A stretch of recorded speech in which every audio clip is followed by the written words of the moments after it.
Bueno, vamos a orar. Bendito Padre, pues gracias por este nuevo amanecer, por esta nueva vida que tú nos has dado, por este nuevo día. Gracias por el privilegio de poder compartir tu presencia esta mañana. Y gracias por esta enseñanza, Señor, que nos muestra tu poder y tu gloria, cómo tu mano poderosa puede obrar milagros, puede mover montañas, como ha hecho en nosotros mismos, Señor. Gracias, Padre, por ese amor tan grande que tú derramaste por todos nosotros en la cruz. Gracias porque nos has enseñado lo que es el verdadero amor, ese amor que el mundo no conoce, pero que nosotros ahora sí conocemos porque te conocimos. Y gracias también porque nos enseñaste a perdonar ahí en la cruz, en el momento más difícil de tu vida, pues le pediste al Padre, perdónalos porque no saben lo que hacen. Gracias por todas las bendiciones inmerecidas que hemos recibido de ti, pero sobre todo gracias por la más grande de todas, que es la salvación. Pues llévanos a ese entender, a ese crecer, a ese madurar, Señor, en ti, a poder compartir todo lo que tú nos has enseñado, pues a este mundo que vive completamente inmerso en la oscuridad que les impuso el enemigo, que no pueden ver porque el Dios de este siglo les cegó el entendimiento para que no crean y se salven. Te pedimos, pues, Padre, que tú nos lleves a seguir creciendo, a proseguir la carrera para poder alcanzar esa meta que deseamos alcanzar en esta vida terrenal, Señor, al sumo llamamiento de Cristo Jesús, Padre. Te pedimos, Padre, pues por todas las familias aquí presentes y representadas, también por los que están en camino o los que no pudieron venir, pues bendícelos todos. Y Padre, pues te pedimos que bendigas este tiempo, Señor, que tú hagas que tu gracia fluya en mí y que tú nos honres con tu presencia, Padre. Y todo esto te lo pedimos para tu gloria, en el nombre de Jesús, tu Hijo amado, nuestro Señor y nuestro Salvador. Amén.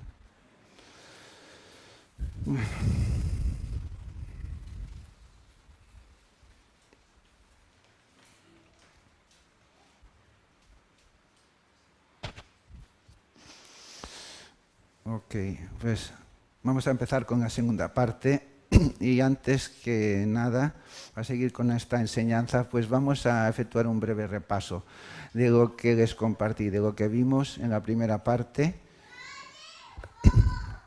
cómo después de tantas veces que Dios les protegió contra sus enemigos, desde la propia salida de Egipto, donde pudimos ver que la mano poderosa de Dios pues permitió liberar a Israel de la esclavitud que le había sometido Faraón, siguiendo con lo que fue la conquista de la tierra prometida y sobre todo el establecerse en ella, que no fue fácil.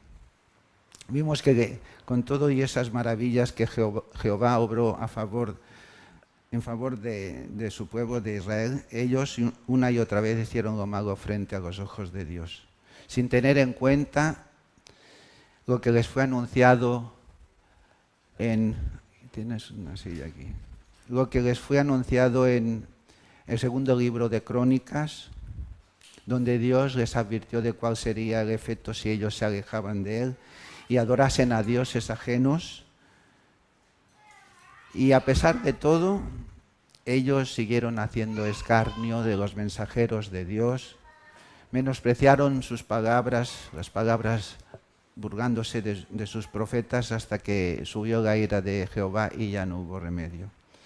Así que finalmente Jehová usó la mano de Nabucodonosor para castigar, para disciplinar a su pueblo por su desobediencia, y por ese motivo fueron llevados 70 años en cautiverio. De manera que se cumplió la profecía que vimos la semana pasada de Jeremías, que por más que trató y trató de enderezar el mal camino de su pueblo, sin embargo, no hubo manera. Sin embargo, y a pesar de todo, Dios mostró su misericordia y permitió que Ciro, rey de Persia, sería bueno que...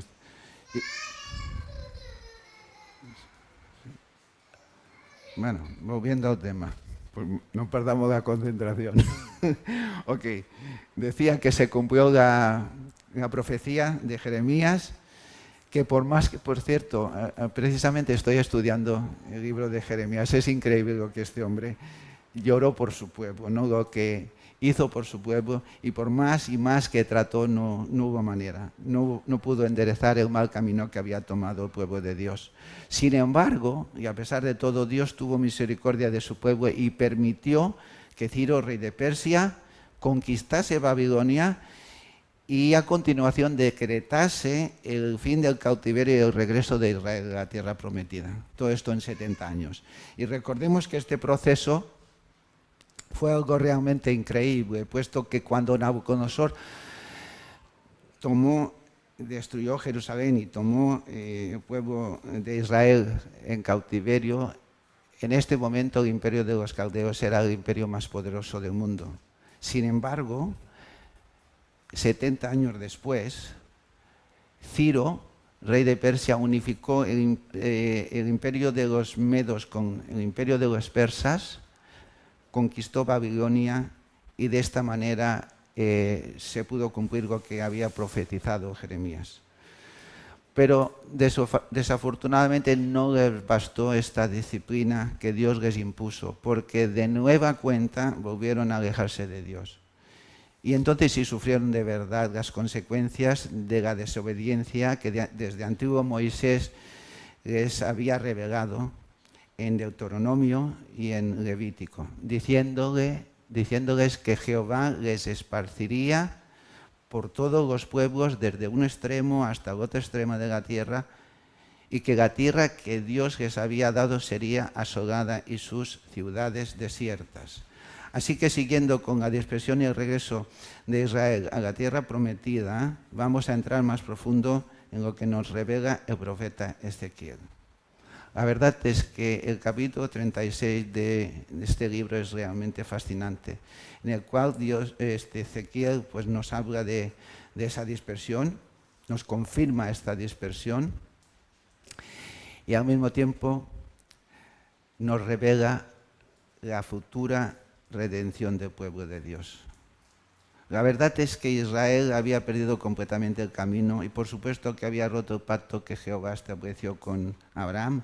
Es un hecho que no iban a poder bendecir a todas las naciones, sino todo lo contrario, porque ciertamente se contaminaron con todos esos pueblos que tenían que bendecir, todos esos pueblos de su alrededor que adoraban a ídolos abominables, y no solo los Baales que todos conocemos, sino que podemos incluir a Mogok de los cananeos, a Astoret, la diosa de los sidonios, a Milcom de los amonitas, a Quemos de los moabitas y muchos más. Desafortunadamente, y a pesar de las advertencias de los profetas, ellos se pervirtieron hasta tal forma que terminaron entregando sus hijos al fuego de estos ídolos. Imagínense lo bajo que cayeron. Pero no solo en esto desobedecieron, sino que además llegaron a dividir la tierra prometida, la tierra que Dios les había otorgado en dos reinos. Tan solo los 3 primeros reyes pudieron mantener este pueblo junto. Estoy hablando de Saúl, de David y de Salomón. A partir de este último rey, Jeroboam, se negó a aceptar a Roboam, hijo de Salomón, como rey, por cuyo motivo se declaró independiente, y de esta manera el reino del norte pasó a llamarse Israel y el reino del sur pasó a ser Judá. Por lo tanto, la consecuencia de la desobediencia fue la dispersión, esta vez, pero la gran dispersión del pueblo de Dios. Dispersión que se originó en el año 70 de nuestra era, cuando Tito hijo de Vespasiano, arrasó la ciudad y destruyó el segundo templo.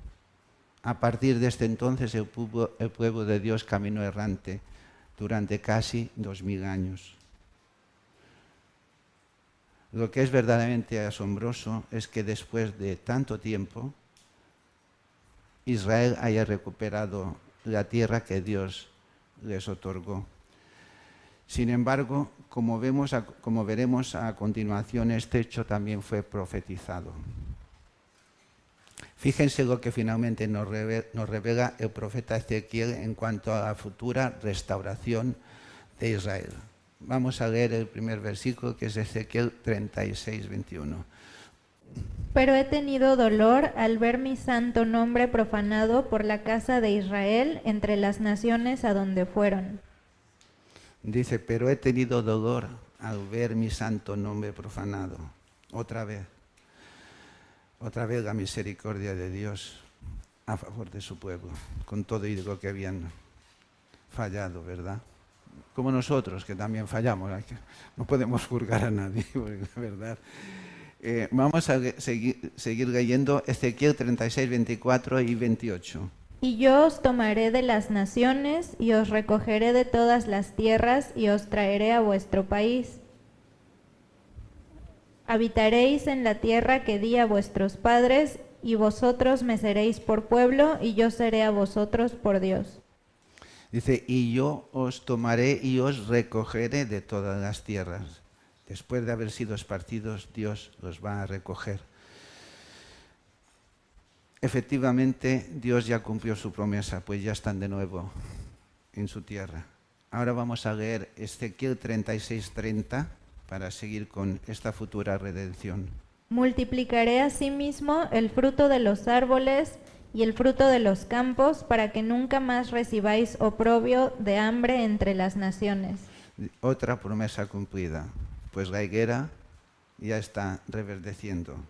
Para los que no sepan de qué trata la higuera es el pueblo de Dios. Vamos a seguir para finalizar con esta restauración, con el 36, 34 y 35. Y la tierra asolada será labrada, en lugar de haber permanecido asolada a ojos de todos los que pasaron. Y dirán, esta tierra que era asolada ha venido a ser como el huerto de Edén, y estas ciudades que eran desiertas y asoladas y arruinadas, están fortificadas y habitadas. Nuevamente vemos como otra profecía tan impresionante como esta hoy es una realidad cumplida. Una promesa detrás de otra se han ido cumpliendo. Vamos a, por favor, la foto del Valle de Jezreel. Vamos a ver una foto del Valle de Jezreel. El otro día que estaba escuchando una predicación de Juan Manuel, este es uno de los valles más productivos del mundo. Increíble. Ahora voy a comentar después de lo que leímos sobre ese viaje de Mark Twain. ¿Puedes enseñarnos las fotos de las flores, por favor? Para los que no las vieron. Esto, Israel exportando flores, frutas y verduras. Esto es Israel, no es Uganda. Digo Uganda porque mi mujer es de ahí y pues hay unos campos tremendos también de flores, pero no en el desierto, definitivamente. Vamos a seguir. Para continuar vamos a seguir con el libro de Daniel, que es algo verdaderamente sorprendente.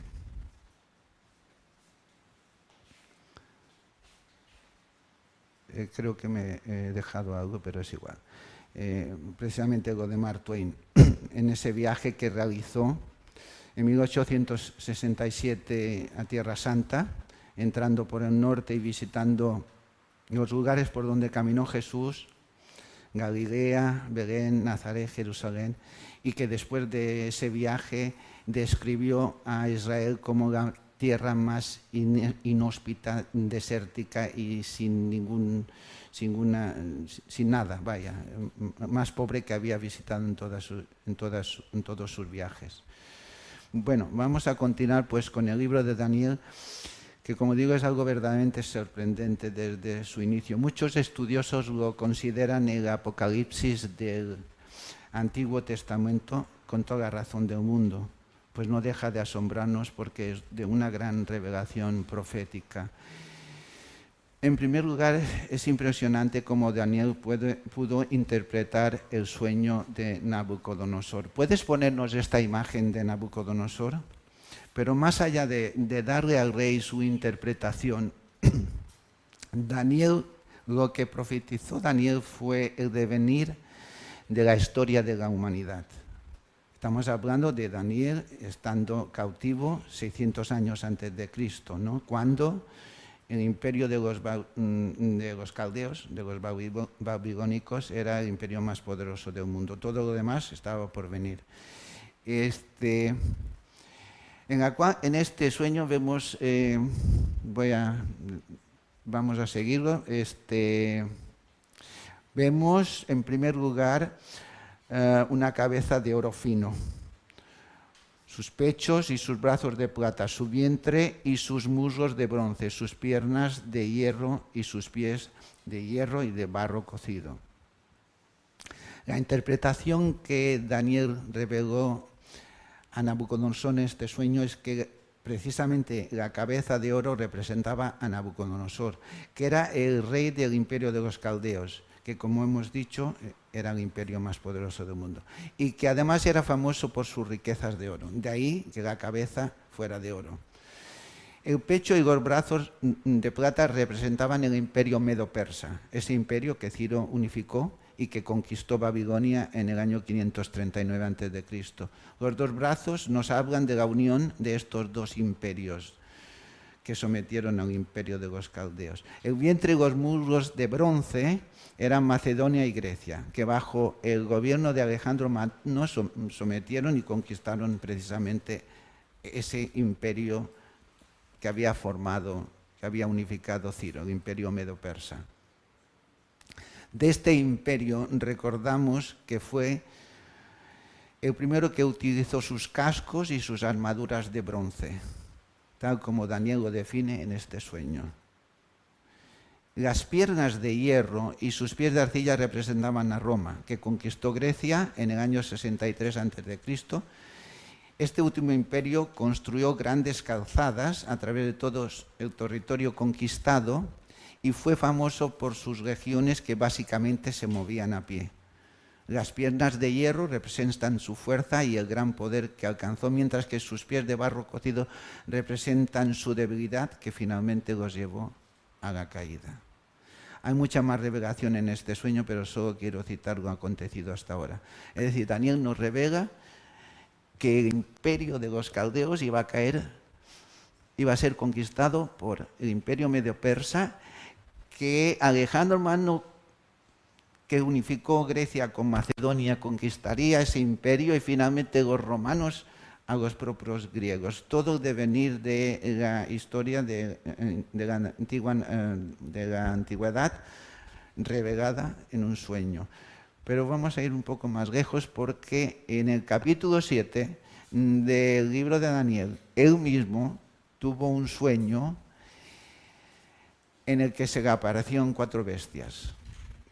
La primera era como un león y tenía alas de águila. La segunda bestia era semejante a un oso, la cual se alzaba más de un costado que de otro. La tercera semejante a un leopardo con 4 alas y con 4 cabezas. La cuarta era espantosa y terrible en gran manera, la cual tenía unos dientes grandes de hierro que devoraba y con sus pies hollaba todo lo que pisaba. Estas 4 bestias representan 4 grandes imperios que actuaron como bestias para ejercer su dominio sobre los países que conquistaban. La primera bestia, que era el león con alas, representaba a Babilonia, nuevamente lo mismo. De hecho, a través de la arqueología se han recuperado estatuas de leones alados en las ruinas de Babilonia. La segunda bestia, que era el oso que devoró al león, era el imperio medo-persa, que conquistó Babilonia. Daniel nos dice que ese oso se alzaba más de un costado que de otro porque siempre prevaleció Persia sobre Media.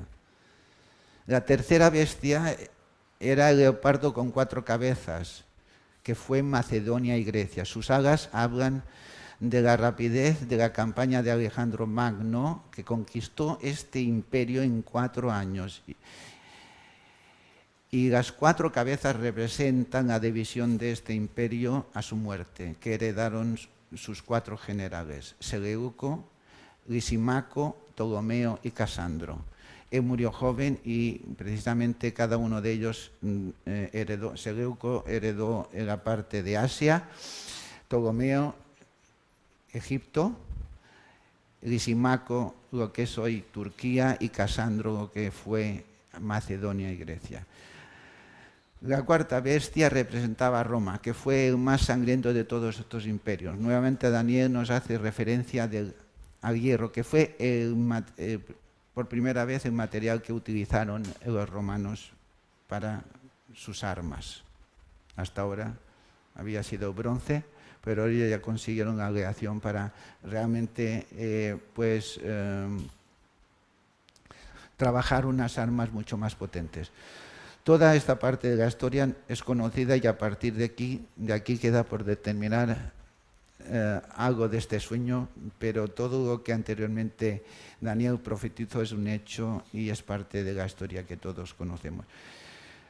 Ahora vamos a entrar a algo bueno. Siguiendo con el libro de Daniel, surgió una nueva profecía que necesitamos entender en toda su profundidad, porque aunque está dirigida al pueblo de Israel, también nos afecta y con toda seguridad va a ser muy importante para todos nosotros. Esta profecía se ha cumplido en parte, pero lo que falta por cumplirse, está por cumplirse y, como dice la palabra, no debe sorprendernos como ladrón en la noche.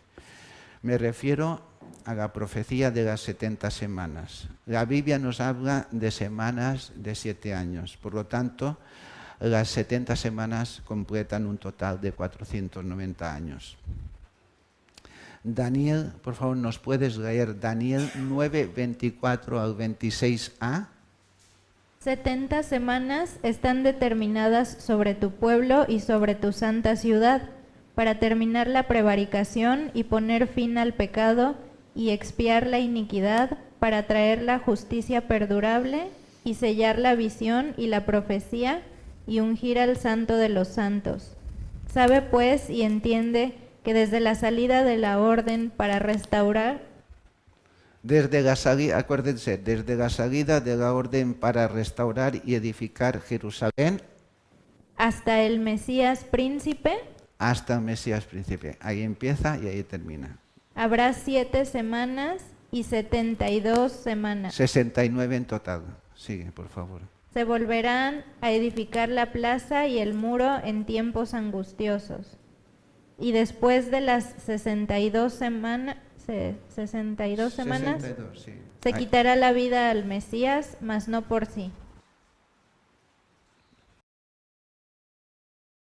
Y el pueblo de un príncipe que ha de venir destruirá la ciudad y el santuario. Ok. En esta profecía, en primer lugar, Daniel menciona la orden que dio Artajerjes a Nehemías para reconstruir la ciudad de Jerusalén y su muro, mismo que Nabucodonosor tiempo atrás había destruido y dejado hecho una ruina. Y a partir de ahí empieza la cuenta atrás de esta profecía. Ok. Ahora vamos a ver cuándo se dio esta orden. Esta orden que acabo de mencionar en el libro de Nehemías. ¿Podemos leer Nehemías 2, 1 al 6? Sucedió en el mes de Nisán, en el año 20 del rey Artajerjes, que estando ya el vino delante de él, tomé el vino y lo serví al rey. Y como yo no había estado antes triste en su presencia, me dijo el rey: ¿por qué está triste tu rostro? Pues no estás enfermo. No es esto, sino quebranto de corazón. Entonces temí en gran manera. Y dije al rey: para siempre viva el rey. ¿Cómo no estará triste mi rostro cuando la ciudad, casa de los sepulcros de mis padres, está desierta y sus puertas consumidas por el fuego? Me dijo el rey: ¿qué cosa pides? Entonces oré al Dios de los cielos y dije al rey: si le place al rey y tu siervo ha hallado gracia delante de ti, envíame a Judá, a la ciudad de los sepulcros de mis padres, y la reedificaré. Entonces el rey me dijo, y la reina estaba sentada junto a él: ¿Cuánto durará tu viaje y cuándo volverás? Y agradó al rey enviarme después que yo le señalé el tiempo. Ok. En este último versículo es donde Nehemías nos confirma la orden que dio Artajerjes para que se iniciase esta profecía. Finalmente, en Daniel 9:26a se menciona la muerte de Jesucristo, que se cumplirá a las 69 semanas, 7 y 62 semanas. Así como la posterior destrucción de la ciudad de Jerusalén y del segundo templo por un príncipe que ha de venir, de un pueblo que ha de venir. Y este príncipe de un pueblo que ha de venir fue sin duda Tito, hijo de Vespasiano, como hemos visto, que sitió durante meses Jerusalén y finalmente, cuando terminó el asedio, destruyó la ciudad y el templo, segundo templo. El primer templo lo destruyó Nabucodonosor. En este caso, ya este templo se había reconstruido y Tito destruye el segundo templo. Vamos por dos templos, del cual en la actualidad solo queda el famoso Muro de los Lamentos. ¿Se acuerdan que Jesús también lo profetizó en Mateo 24, 1, 2? ¿Puedes leerlo, por favor? 24, 1, 2. Cuando Jesús salió del templo y se iba, se acercaron sus discípulos para mostrarle los edificios del templo. Respondiendo él, les dijo: ¿Veis todo esto? De cierto os digo que no quedará aquí piedra sobre piedra que no sea derribada. Jesús profetiza 37 años antes. Él estaba a punto de ser crucificado a los 33 años y en el año 70 es cuando Tito lo destruye. Así es que también Jesús profetizó esto en este momento. Así que de la profecía de las 70 semanas ya se cumplieron las primeras 69.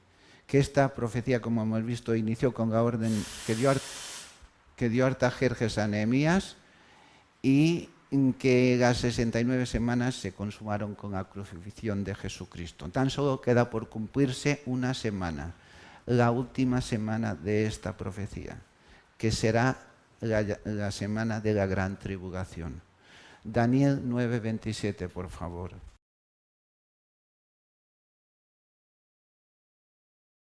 Y por otra semana confirmará el pacto con muchos.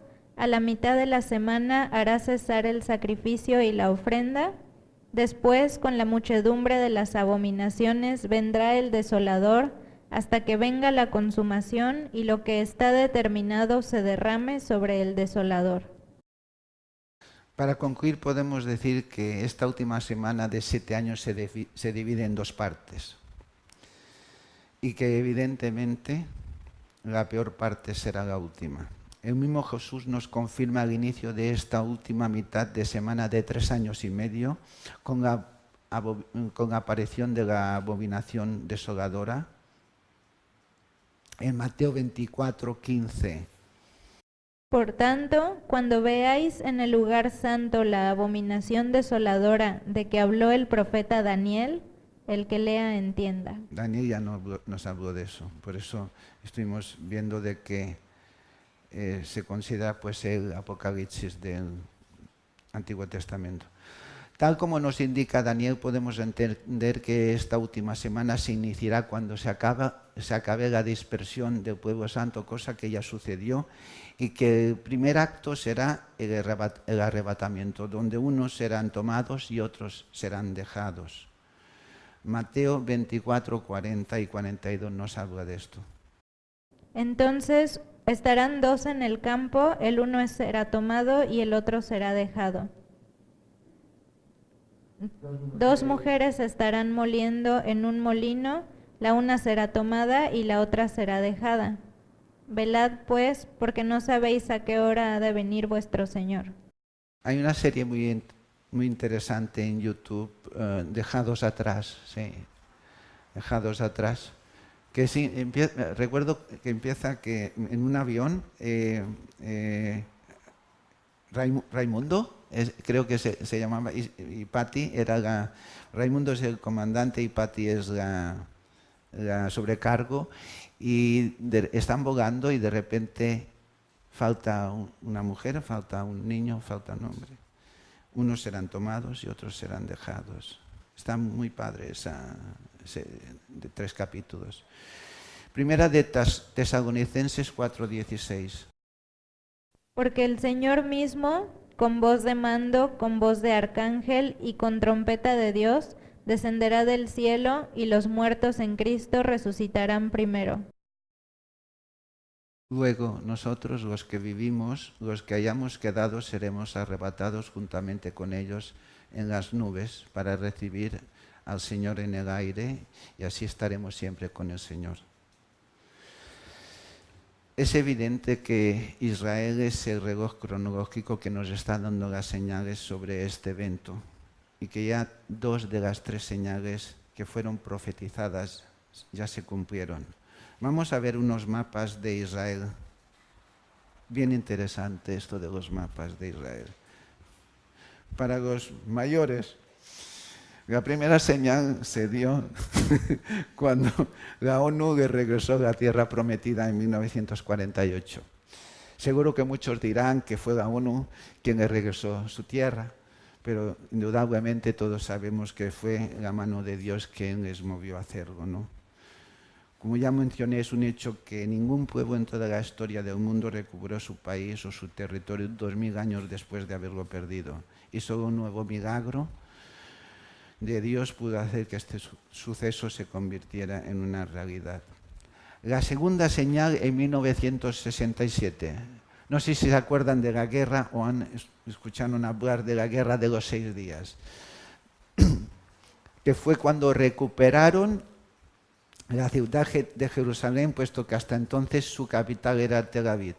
Este mapa nos muestra antes de el regreso a la tierra prometida, antes de que la ONU le regresase a la tierra prometida.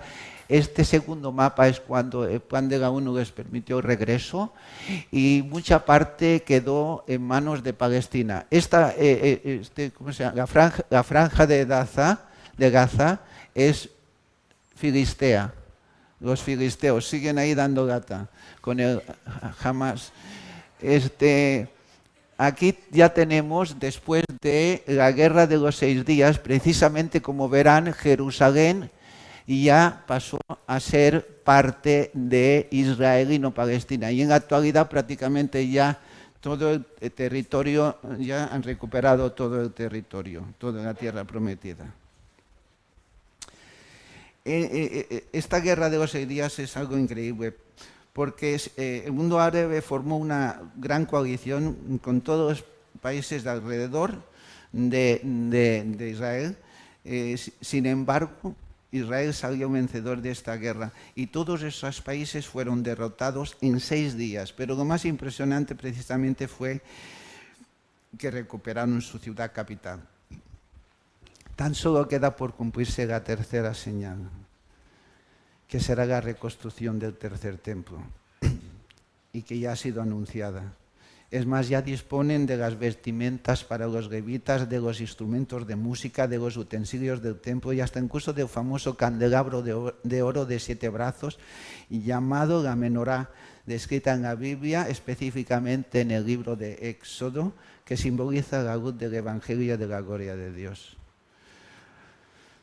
Para continuar, ¿qué podríamos decir sobre las profecías de Isaías, sino más bien maravillarnos de este gran rollo, del cual en 1946 fue hallada una copia en una cueva cerca del pueblo de Qumran, a orillas del Mar Muerto, entre varios cientos de manuscritos, misma que fue datada con prueba de carbono 14, fue datada antes de Cristo con prueba de carbono 14, para que los incrédulos no negasen la veracidad de las profecías, que por supuesto siguen negando.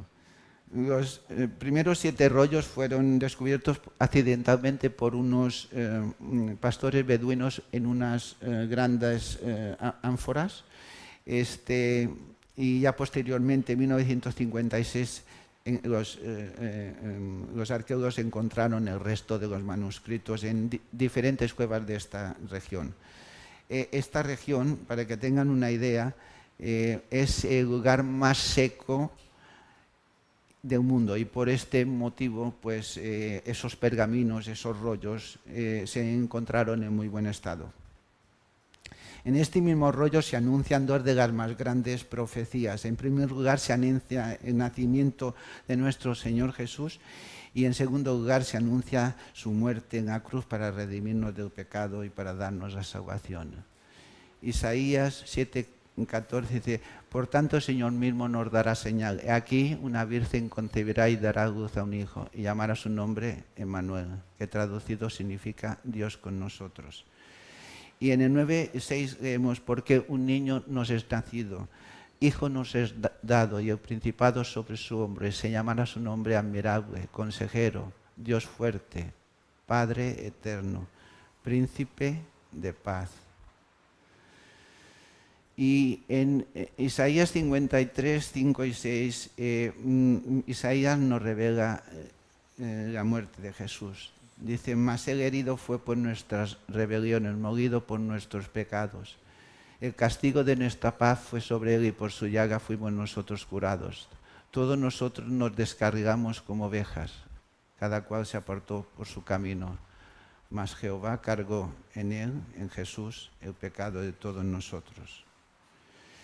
El mismo profeta Miqueas, que fue contemporáneo de Isaías, nos revela otra gran profecía. Miqueas profetizó el lugar donde iba a nacer Jesús, 7 siglos después.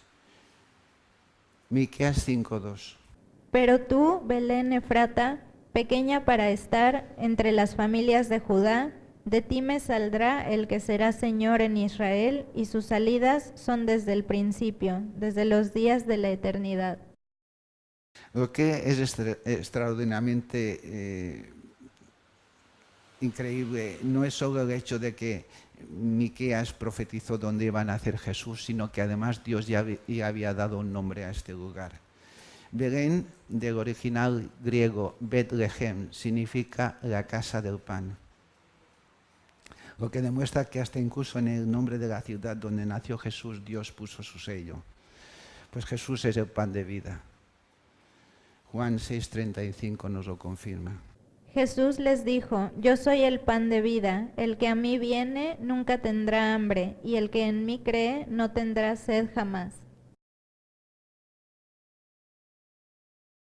Ahora viene la serie que tenemos preparada. Siguiendo todas estas evidencias, y para que los que no estuvieron en mi segunda prédica, quiero compartirles algo que aprendí sobre la primera genealogía del hombre, que es sumamente gratificante. En el capítulo 5 del libro de Génesis, Dios nos habla de esta primera genealogía a partir de Adán hasta Noé, como veremos a continuación. En primer lugar figura el renglón. En primer lugar figura un nombre, en el segundo el significado y en el tercero la consecuencia. ¿Podemos empezar con el primero?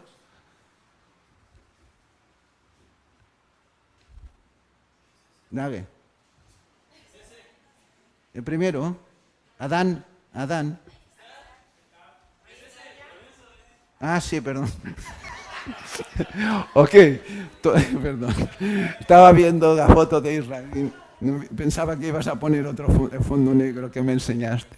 Ok, todos los nombres en hebreo tienen un significado, y no como, por ejemplo, Lorenzo, que no significa nada. No sé lo que significa. Adán significa hombre, porque fue el primer hombre, y Adán engendró a Set. Set significa recibió, porque recibió una humanidad caída. Y Set engendró a Enós.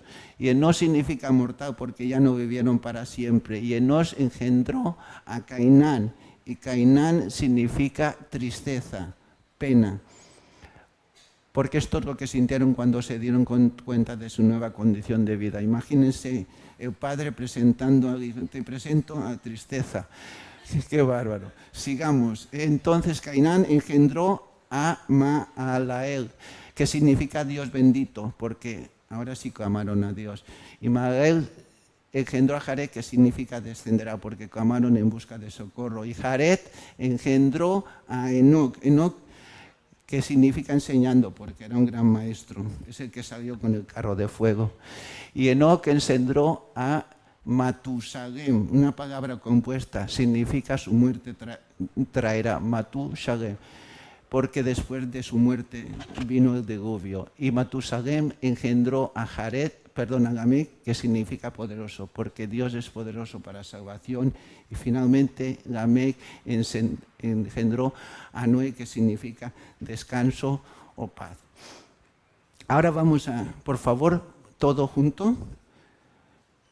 Ok, ahora vamos a ver los significados seguidos. El hombre recibió mortal tristeza. Dios bendito descenderá enseñando. Su muerte traerá poderoso descanso. Es increíble cómo Dios nos da el plan desde el principio, el plan de salvación para el hombre desde el principio. Okay. Es impresionante lo que Dios nos revela cuando leemos el significado de cada uno de estos nombres de esta primera genealogía de una manera consecutiva. No deja de sorprendernos con este mensaje en el cual Dios nos declara el plan que tenía para salvar la humanidad desde el principio. No debemos olvidar que la muerte es un hecho que todos nosotros vamos a tener que enfrentar. Qué bueno si le crees a Dios y le crees a sus promesas, porque Dios tiene un plan para ti y para mí. Lo ha tenido siempre. Desde siempre Dios ha tenido un plan para toda la humanidad, para darnos la salvación y la vida.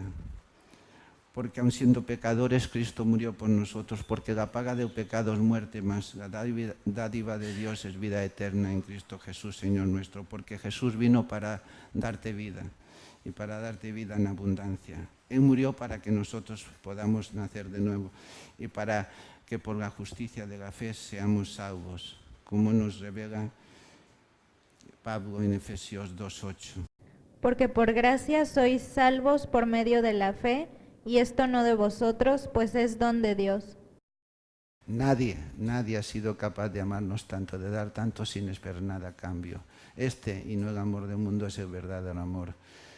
Este fue sin duda el sacrificio más grande que ningún ser humano ha sido capaz de afrontar, siendo consciente, porque Él lo era, de lo que iba a sufrir. Jesús es el Cordero de Dios que quita el pecado del mundo. Él es nuestra Pascua, que ya fue sacrificada por todos nosotros. Él es el camino, la verdad y la vida. Es el Hijo de Dios. Él es Dios con nosotros. Es nuestro consejero admirable, nuestro Dios fuerte, nuestro Padre eterno, nuestro príncipe de paz.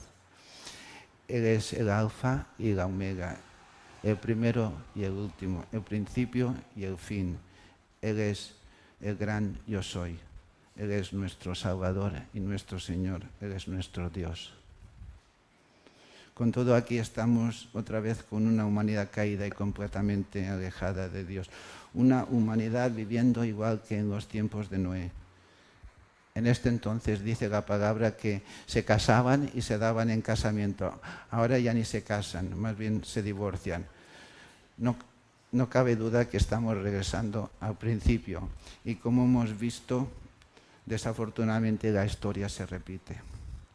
Hoy el mundo que vivimos está de cabeza y ya nadie lo puede cambiar. Nadie puede cambiar el rumbo de la historia y de la última promesa, que será la del regreso del Mesías Príncipe. Hechos 1, 10 y 11.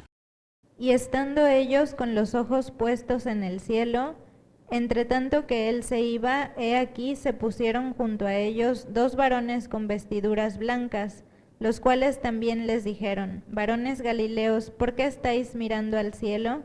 Este mismo Jesús, que ha sido tomado de vosotros al cielo, así vendrá como le habéis visto ir al cielo. ¿Saben cómo Dios determinó que terminara la Biblia? Apocalipsis 22:20 dice: el que da testimonio de estas cosas dice: ciertamente vengo en breve. Amén. Y como dijo Juan, yo también digo: sí, ven, Señor Jesús, ven pronto. Hermanos, no podemos demorar más esta entrega, es morir a nosotros mismos para poder vivir en Él. Esta obediencia que tanto nos cuesta. No seamos como las vírgenes insensatas que demoraron en tomar su aceite y no pudieron entrar a las bodas de su Señor. Seamos como aquel buen siervo, para que cuando llegue el Señor pueda decirnos: bien, buen siervo y fiel, sobre poco has sido fiel, sobre mucho te pondré, entra en el gozo de tu Señor. Pero sobre todo no debemos olvidar las palabras de Jesús en Mateo 25:13. Velad pues, porque no sabéis ni la hora ni el día en que el Hijo del Hombre ha de venir. Para terminar, Dios sabe muy bien que no somos perfectos, que somos pecadores, que podemos fallar, y aunque no perdamos la salvación, debemos pedirle perdón cuando fallamos, como hizo el mismo David en su Salmo 51. Aun siendo el ungido de Dios, cayó en la trampa que le tendió nuestro enemigo. Él siempre está ahí tratando de zarandearnos, de derrotarnos, de llevarnos a la derrota, definitivamente. Y cuando esto sucede, pues tenemos que hincar rodilla y pedirle perdón. Señor, ten piedad de mí conforme a tu misericordia, conforme a la multitud de tus piedades, borra mis rebeliones. Lávame más y más de mi maldad y límpiame de mi pecado, porque yo reconozco mis rebeliones y mi pecado está siempre delante de ti. Contra ti solo he pecado y he hecho lo malo delante de tus ojos, para que seas reconocido justo en tu palabra y tenido por puro en tu juicio.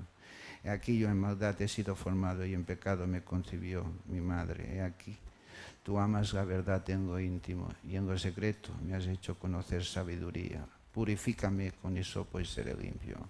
Lávame y será más blanco que la nieve. Hazme oír gozo y alegría y se recrearán los ojos que has abatido. No son los ojos. Esconde tu rostro de mi pecado y borra todas mis maldades. Crea en mí, oh Dios, un corazón limpio y renueva un espíritu recto dentro de mí. No me apartes delante de ti, ni quites de mí tu Santo Espíritu. Vuélveme el gozo de tu salvación y espíritu noble me sustente. Entonces enseñaré a los pecadores tus caminos y los pecadores se convertirán a ti. Líbrame de homicidios, oh Dios, Dios de mi salvación. Cantará mi lengua tu justicia. Abre mis labios, Señor, y publicará mi boca tu alabanza. ¿Por qué no quieres sacrificio que yo te daría? No quieres holocausto. Los sacrificios de Dios son el espíritu quebrantado. Al corazón contrito y humillado no despreciarás tu Dios. Haz bien con tu benevolencia, Sión. Edifica los muros de Jerusalén, entonces te agradarán los sacrificios de justicia. Holocausto, ofrenda del todo quemada, entonces sacrificarán becerros sobre tu altar.